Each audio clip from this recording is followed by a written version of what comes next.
Qu'en est-il de l'intelligence artificielle au service de l'enseignement architectural ?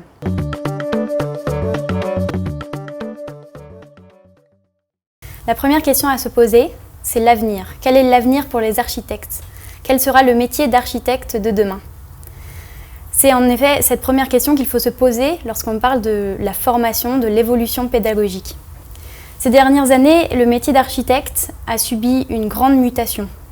Avec l'arrivée du numérique dans le métier, on ne dessine plus les plans à la main, on modélise des modèles 3D, mais on ne fait plus de maquettes.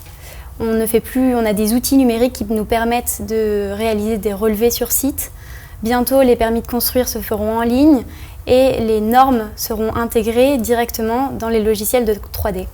Donc vous l'aurez compris, l'architecte 2.0 d'aujourd'hui n'a plus grand-chose à voir avec celui d'hier.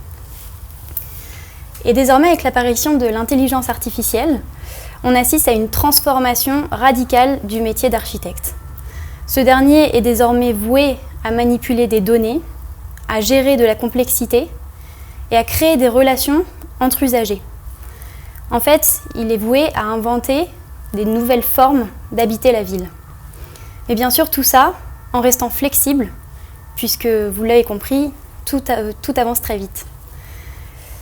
Donc c'est un métier qui évolue, mais donc ça demande aussi une grande évolution en termes de formation. Alors l'école d'architecture de demain, en 3 mots, c'est quoi ? C'est collaboratif, transdisciplinaire et donné. Mais c'est surtout sur mesure. C'est pour cela que je propose un système intelligent, un mentor, un coach, pour guider les étudiants dans leur parcours.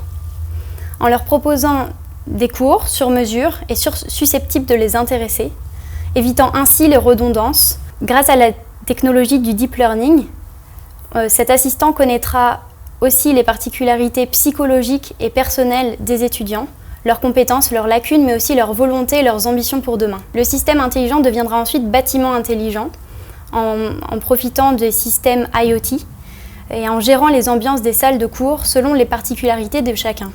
Ainsi, on pourrait s'adapter à des particularités psychologiques ou même voir des handicaps en variant les ambiances, c'est-à-dire la luminosité, la ventilation, la température, et ainsi proposer une expérience complètement personnalisée dans le bâtiment.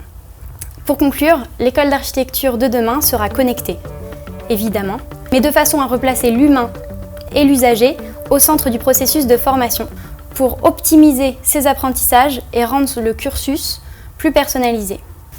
Pendant 1 an, j'ai fait des recherches sur les pédagogies, notamment en éducation primaire. Je suis allée visiter et filmer une quinzaine d'écoles en France et donc j'ai pu remarquer des innovations pédagogiques. Les innovations les plus notables sont en fait des innovations de posture, des changements de posture entre l'enseignant et les élèves. C'est-à-dire qu'on assiste de moins en moins, en tout cas dans ces écoles innovantes, à une transmission simultanée et descendante de l'information. Et on assiste plutôt à du collaboratif, c'est-à-dire que ce n'est plus une transmission de connaissances, mais un échange de connaissances. Et ça se traduit spatialement, c'est-à-dire qu'on va bannir les agencements, l'aménagement de la salle en autobus, classique, frontal, face au tableau et face à l'enseignant, mais on va plutôt créer un espace modulable, un espace flexible, où l'enfant, l'étudiant peut choisir sa place, peut aussi choisir sa posture, son assise, mais en plus, il va pouvoir choisir s'il travaille en groupe, s'il travaille individuellement, et donc on va s'adapter à de nouvelles formes d'apprendre en mettant en place un aménagement plus flexible.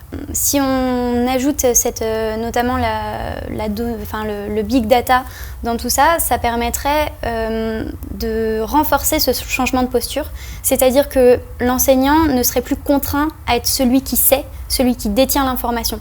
Il pourrait plutôt mettre en place un vrai échange, une vraie recherche avec les étudiants, en leur apportant plutôt un savoir-faire, une méthode, plutôt que des savoirs. Donc si on imagine qu'on met en place un assistant dans la classe qui, en fonction des thématiques abordées, ferait arriver sur un tableau ou sur les murs différents articles ou différentes données qu'il trouve sur Internet, on pourrait décentrer la posture de l'enseignant et donc créer d'autres relations avec les étudiants. Des machines, oui, mais au service d'une pédagogie plus humaine.